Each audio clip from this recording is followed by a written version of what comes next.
What's this?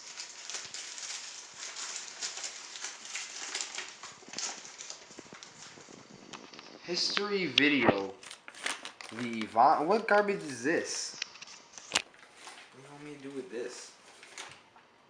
Make a video? What? Are you serious? Один из моих хоббийных языков. Также потому что такие совок друг на языков американцев. Я вырос в Чикаго, и там было много русских еще. What am I supposed to make out of this stuff? Okay.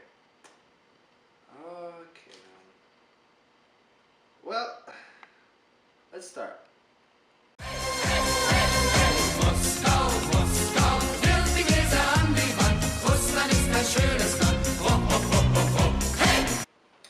Well, before I start a little bit of a drink. Ivan the First. Okay, it's coming back to me now.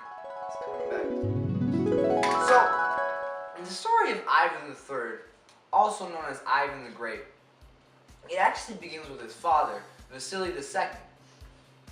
And, you know, his father, he was a fairly good Grand Prince of Moscow. He did his job.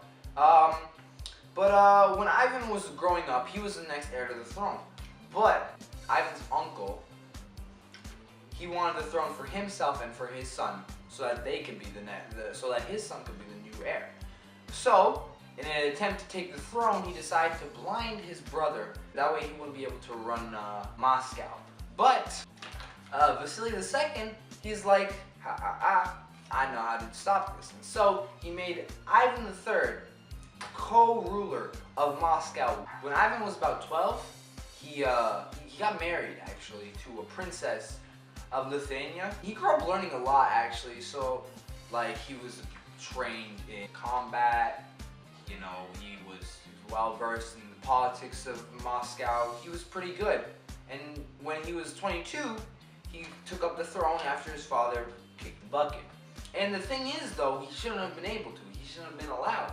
Because, you see, 200 years prior, the Mongols had actually come into Russia and took over. Whenever there was a new Grand Prince that was needed, the Mongols would come in and they'd be like, we want you to be the new Grand Prince, or whatever. And usually it'd just be the son of the previous Grand Prince.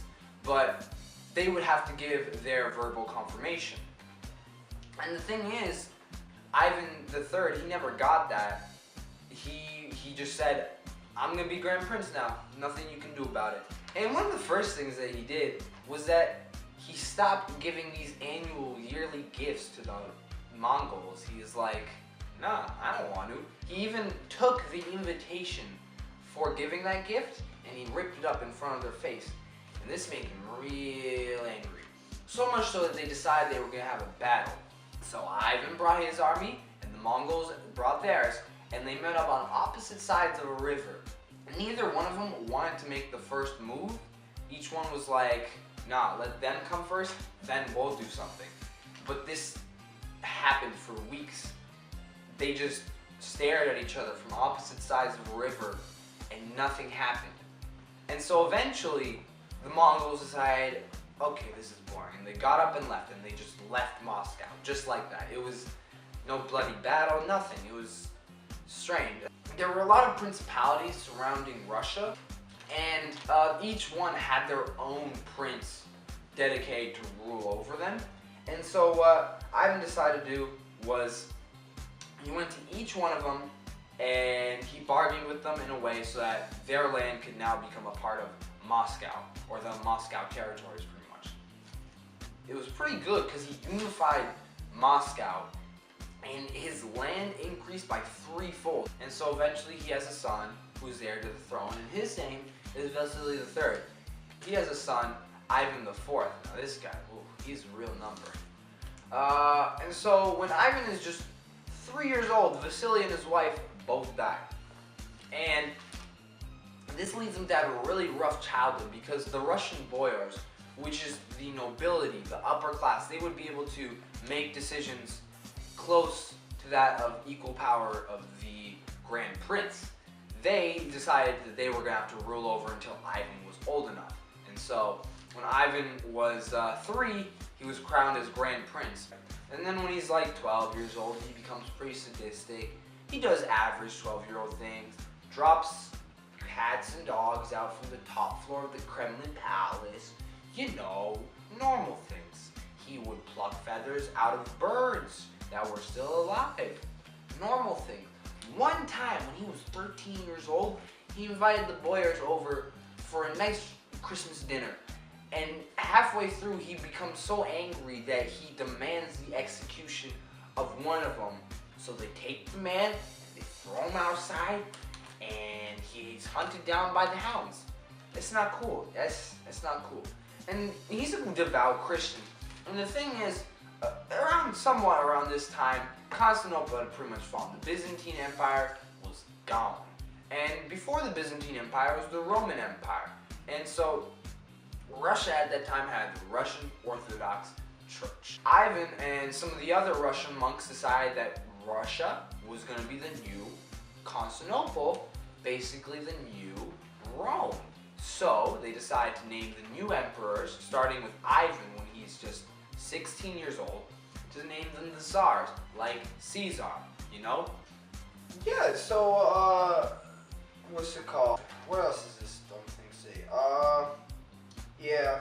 So, for the next 5 years, it's fairly uneventful. He doesn't do too much. And so, one day, he gets the rational thought. He's like, I want a wife. Me too, but... Anyway, so he decides to have a pageant show, but it's for all the Russian virgins in the land, and the winner gets to marry him. And he meets this one girl whose name was Anastasia, and she was pretty, and he liked her, and you know, kissy. Yeah. He loves her, she loves him, and his sadistic passions slowly retreat back into himself. And this is like golden age Ivan IV. He does some actually good things for Russia, because he had this feeling that since he is the leader of Moscow, he has to do as much as he can for it. He started some trading routes between Moscow and England.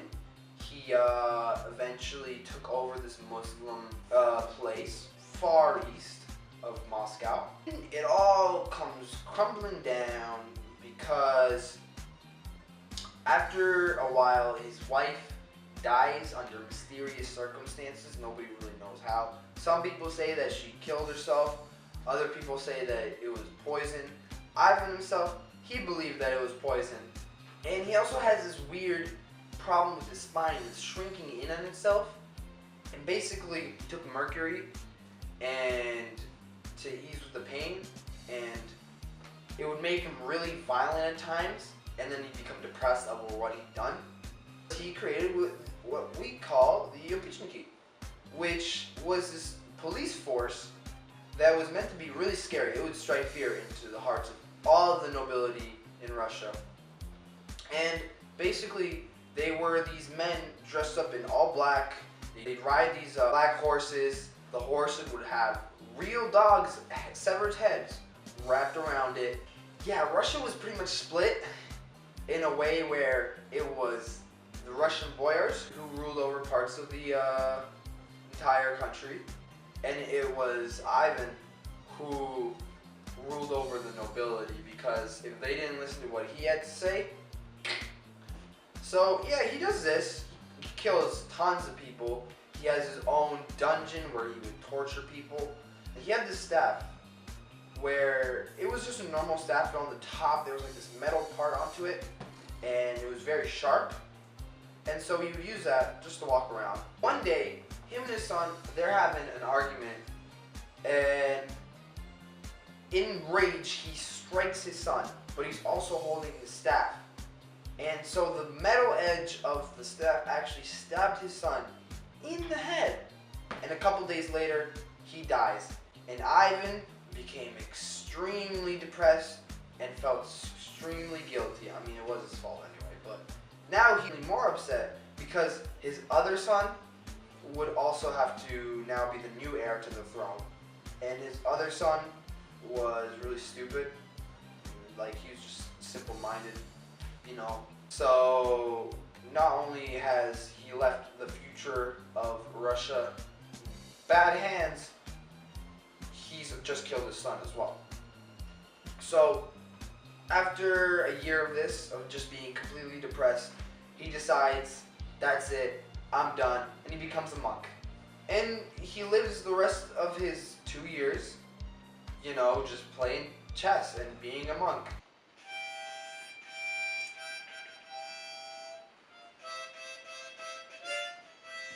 Bossman wants you.